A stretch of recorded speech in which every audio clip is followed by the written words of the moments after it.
Hi friends, ഇന്ന് നരമ്പൻ ഉപ്പേരിയാക്കിയാലോ? നിങ്ങളെ നാട്ടിലെന്നാ ഇതിനെ പറയാ? ഞങ്ങളുടെ നാട്ടിൽ പൊട്ടിക്ക എന്ന് പറയും. പതിവ് പോലെ ചട്ടി ചൂടായി വന്നിട്ടുണ്ട്. അതിലേക്ക് വെളിച്ചെണ്ണ ഒഴിച്ചു കൊടുക്കാം. എണ്ണ ചൂടായിട്ടുണ്ട്, അതിലേക്ക് കടുക് ഇട്ട് കൊടുക്കാം. കടുക് പൊട്ടിയ ഉടനെ അതിലേക്ക് ഇട്ട് കൊടുക്കാം. ഇതിലേക്ക് 2 പച്ചമുളക്, 1 സ്പൂൺ മഞ്ഞൾപ്പൊടി, പാകത്തിന് ഉപ്പ് ചേർത്ത് കൊടുക്കാം. ഇതൊന്ന് ഇളക്കി യോജിപ്പിച്ച് മൂടി വെക്കുക.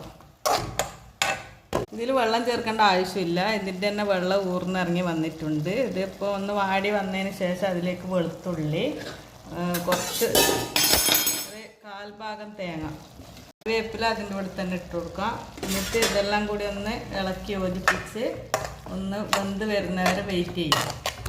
അപ്പോൾ ഇതെല്ലാം കൂടി വെന്ത് വന്നിട്ടുണ്ട്. ഇതിൻ്റെ പച്ചമണമൊക്കെ പോയി നല്ല അടിപൊളി ടേസ്റ്റാണ്. എല്ലാവരും ഇതുപോലെ ഉണ്ടാക്കി നോക്ക്.